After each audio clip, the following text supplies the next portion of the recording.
Now, another opening in which we can have an f7 issue is the Petroff defense. And here I'm going to show you a very interesting sacrificial line with white. After knight takes e5, d6, he has this move. And although it appears to be fairly speculative, some very, very strong players have played this variation, notably Veselin Topalov.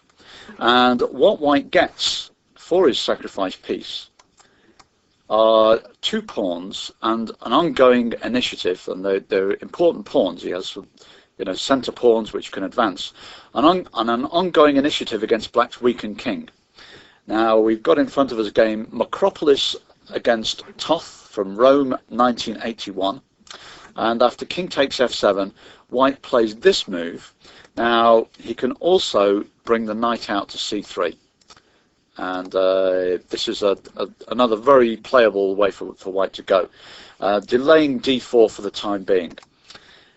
I think both moves are playable, lead to a similar sort of position.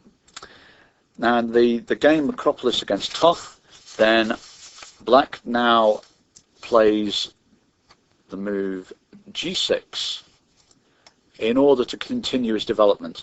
And also he's trying to make a little home for his king over here. Bishop g7, rook f8, then king g8 to castle artificially. Unfortunately for black, this all takes quite a lot of time.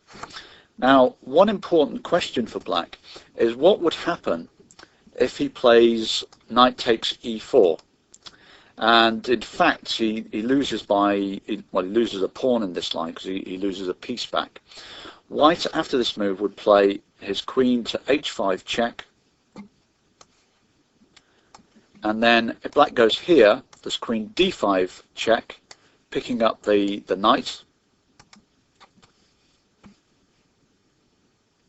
and if black were to play instead, say, this move, king to e7, then white has got queen back to e2, and now he's pinning the knight against the king. If black goes here, then there's bishop g5 check. Knight is still pinned against the king, and now the king is skewered against the queen. So that's a very nasty trick in case black were to play knight takes e4. Now g6 is a much more solid move, of course, but now white gets a lot of compensation for his sacrifice piece. Game goes on knight c3, bishop to g7, white plays bishop c4 check, black goes here, while white takes the opportunity to bring black's king out a bit further. I mean, the king can go back again, but all of this is losing more time. So the king comes back to f7, and now white plays his pawn on e5. Now, probably here, instead of black's knight e8, he should have played his rook to e8 like this. And then when white castles, he can play this move, giving the piece back. And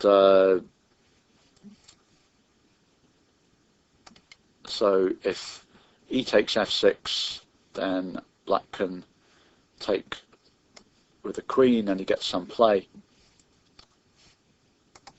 And if white plays his pawn onto d5 in this position,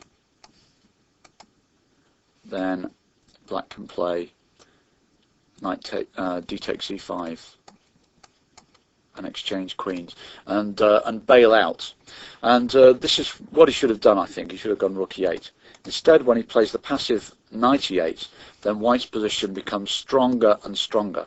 He goes queen f3, hitting this pawn on b7. He's already got 2 pawns for the piece, so one more will give him terrific compensation. Queen comes to f3, black goes c6. Now he gets the knight in, knight e4. Black goes queen a5 check. Bishop comes to d2. And then black centralizes his queen, but white's really got terrific compensation here. Now he goes f5, trying to break open black's king, and black hurries to scurry away. I mean, if he were to play g takes f5 here, then this would be extremely strong. Queen takes f5 check, king g8, castles, and then if d takes e5, white takes back with a pawn, and then on knight to d7 he plays this, intending to go here, and this is tremendous for white.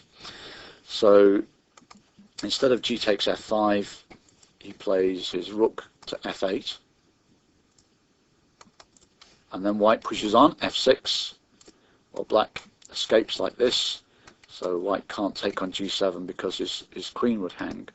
But now white's pieces are becoming so strong, these pawns are becoming so strong on e5 and f6, really shutting out all of these black pieces over here.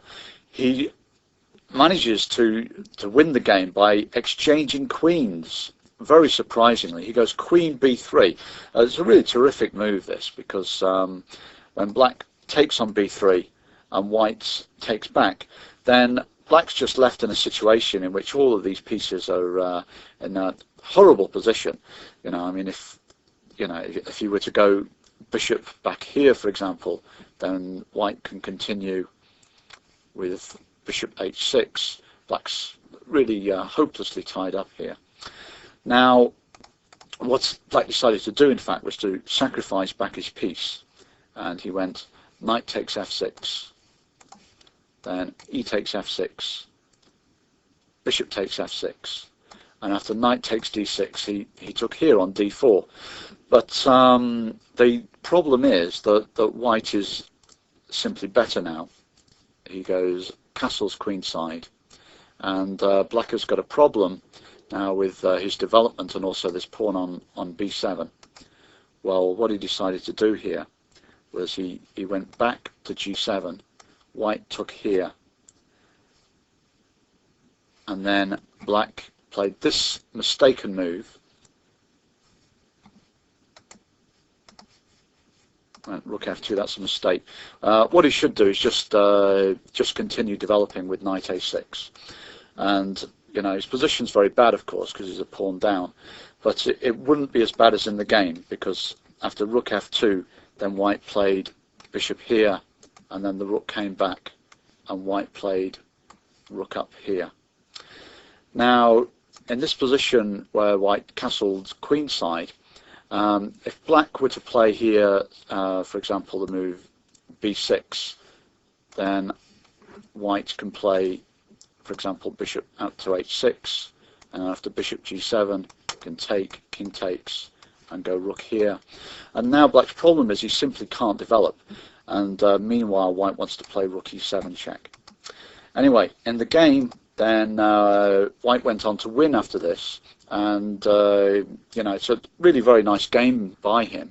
Sacrificed a piece in the opening, knight takes f7, again that f7 square, gets very good compensation, 2 pawns for the sacrifice piece, an ongoing pressure against black's king, and there is this really nasty trick after d4. If knight takes e4, then queen h5 check, king e7, queen e2, d5, bishop g5 check, wins black's queen.